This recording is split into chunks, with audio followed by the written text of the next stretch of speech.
guys, what's up? It's Pry the RC Guy, and I'm back. I just want to make a little bit of an informative video. It has been a long couple weeks, and I do apologize. A lot has happened in my personal life that has affected this build, and not only that, I've also had a couple issues with Sterling Kit, which I wanted to address with getting this engine started. So I'm going to give you a rundown pretty much of what has happened since day one. Now, you've seen everything we've done on the truck so far, and that's going to stay.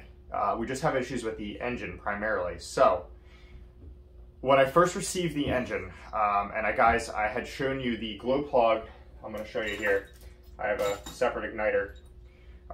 These glow plug wires are very hard to get on the glow plugs. Okay, as you see, you have to pull the end out and clip them on. And then you slide the boot over. Well, these were defective on my first engine, which these are. I actually had to drill them out and use a ball of solder at the end because the beads actually broke off. I'm not sure if you can see that. The clamps on the igniter that clamps onto the glow plug. So my first motor, electric motor, to start this thing was smoking. And it failed pretty early on. Along with this, was also making a bad connection on the glow plug. I was able to get the motor to spit and sputter just a tiny bit, but other than that, it never really fired over completely.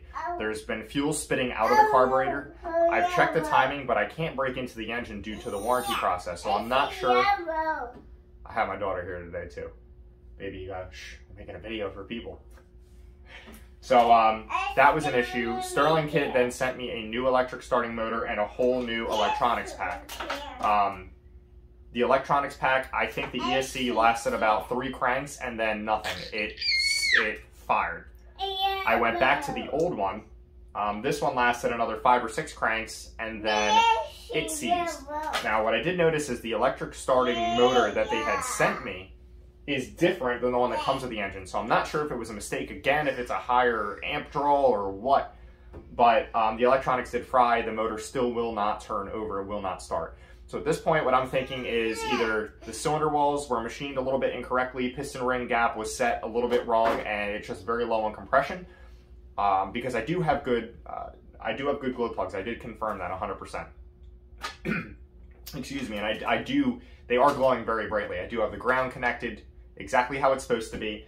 So I've been going back and forth with their development team for the past couple weeks, and finally now we've decided that we're going to send everything back and they're going to send me everything new.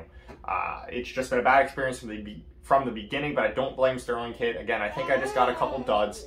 They're mass producing these right now. They're getting very popular. So mistakes are going to happen, and I understand that.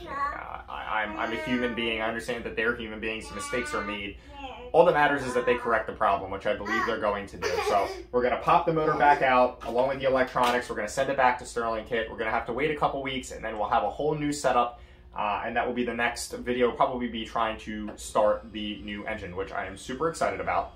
Also, as I said in my short, guys, I totaled my truck last week. I got in a pretty bad car accident.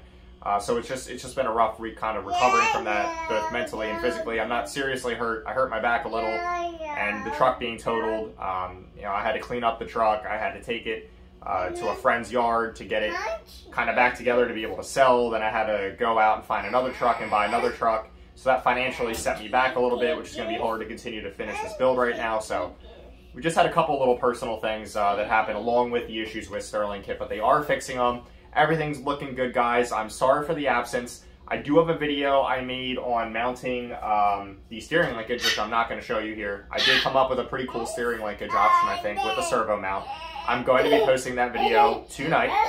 Baby, shh.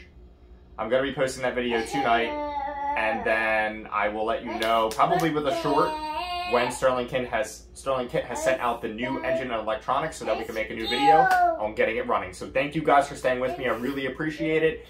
If you want to see more of the build, I have all the following old videos of putting this together. This NR-200 motor in this F450. I noticed a lot of my viewers are not subscribed, surprisingly. You guys go ahead and hit that subscribe button, hit the notification button. It doesn't cost you anything. It sure helps me out a lot to continue on these builds so I can show you guys and keep them coming. So I appreciate you all very much. Thank you for following me on this journey from the beginning, and I'll see you next time.